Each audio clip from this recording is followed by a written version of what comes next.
Well, dear Prime Minister Modi, Excellencies, distinguished guests, Namaskar. It is an honor for me to inaugurate this year's Rising a Dialogue and to do so in front of such an extraordinary audience, an audience that includes representatives from across the G20, with whom Italy shares a special responsibility to find solutions to our common global challenges. With this in mind, well, I would like to take this opportunity to share my appreciation for Prime Minister Modi's hard work on handling a complex presidency and to reiterate Italy's full support to its success. I am told that the name of this international conference comes from Raisina Hill here in Delhi, from which the government is granted a broader view of India's capital city. In troubled times like today, this is, I think, a fitting metaphor of the vision that we as leaders, thinkers, civil servants need to adopt. It reminds me of the Palatino, the Campidoglio, and the other hills on which our ancestors founded ancient Rome more than 2,000 years ago, from which an extensive network of roads connected different provinces, leading from the center of the Italian peninsula to very diverse cultures. And I think that it is also the way we need of doing politics today. When I was running for the electoral campaign, I said that I didn't want to climb the institutions to gain power. I wanted to climb the institution, for it is the only way that you can have a better view of what is happening and give best solutions. And that is exactly what I see today. As we look at events around us, our identity shapes our field of vision, both as individuals and as nations. Identity is shaped deeply by geography, and at the same time, our thoughts could be shaped by provocation. Here I would like to try to interpret in a positive way the very interesting question posed by the organizers of this conference.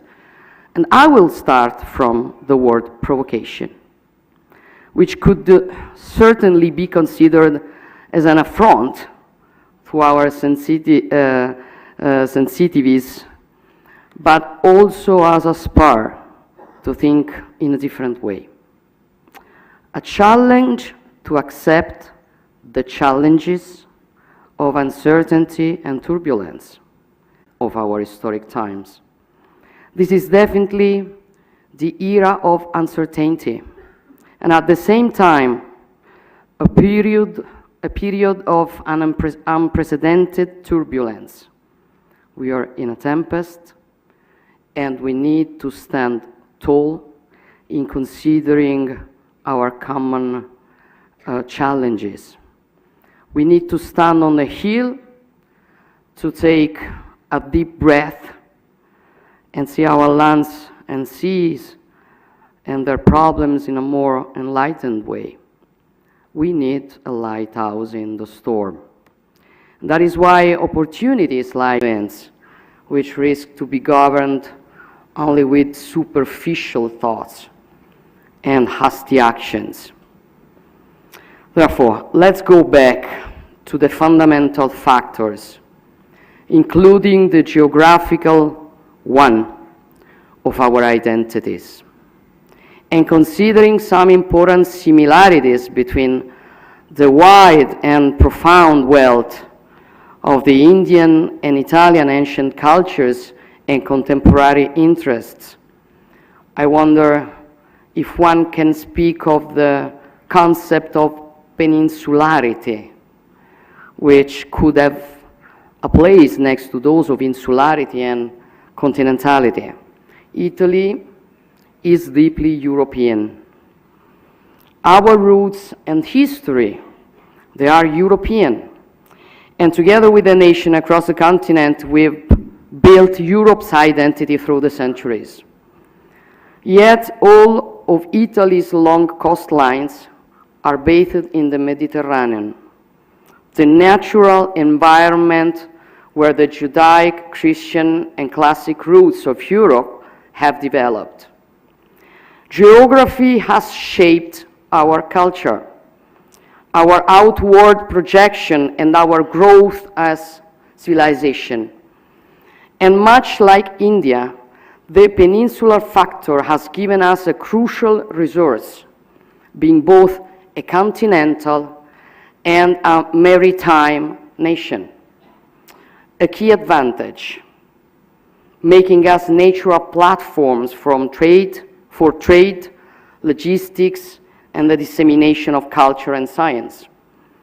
For centuries, our maritime flows have looked towards the south and to the rest of the Mediterranean, which remains our natural neighbor, and with whom we are continuing to build mutually beneficial relations.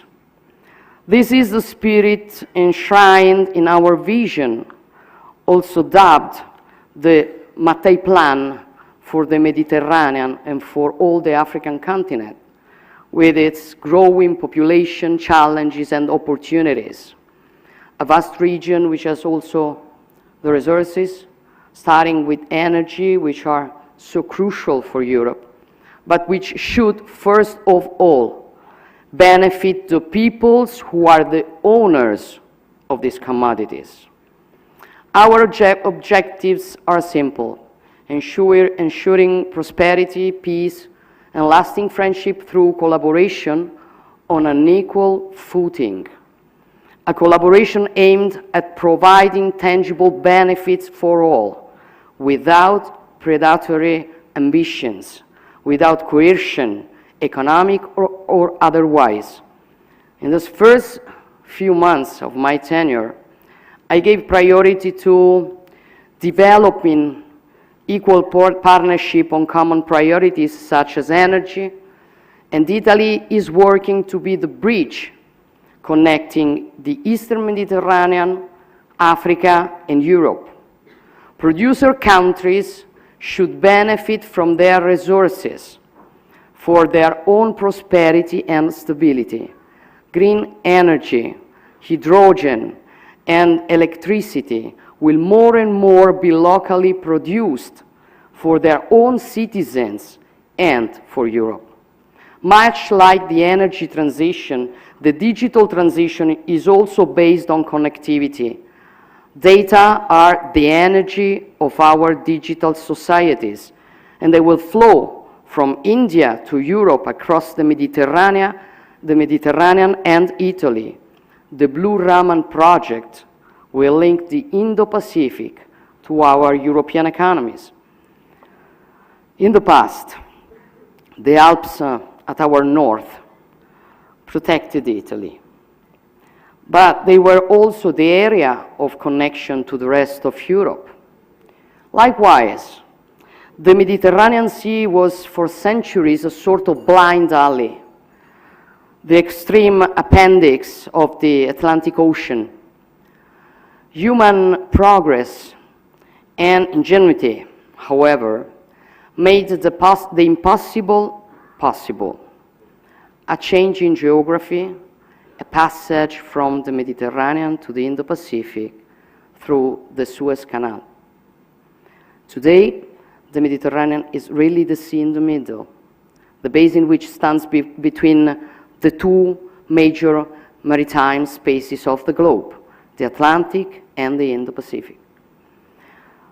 Italy, with its peninsula, which lies in the very center of the Mediterranean Sea, continues to be in every way a fully integrated part of the Euro-Atlantic community and of the cultural and political West. But it is more and more projected towards the Indo-Pacific, regaining the history of our maritime republics and of Marco Polo, especially after the opening of the Suez Canal. The laws of physics, starting with the communicating vessels, are those of trade. The impact of such a shift are hard to exaggerate. 150 years later, as the Indo-Pacific has become a crucial center for gravity for the global economy, 40% of the EU's foreign trade passes through the South China Sea, and much more transits through the Indian Ocean. Our two regions are more interconnected than ever before. Together, we account for 70% of global trade, and the EU has become the biggest investor in the Indo-Pacific, which contributes to two-thirds of global economic growth. The world's ocean connect us.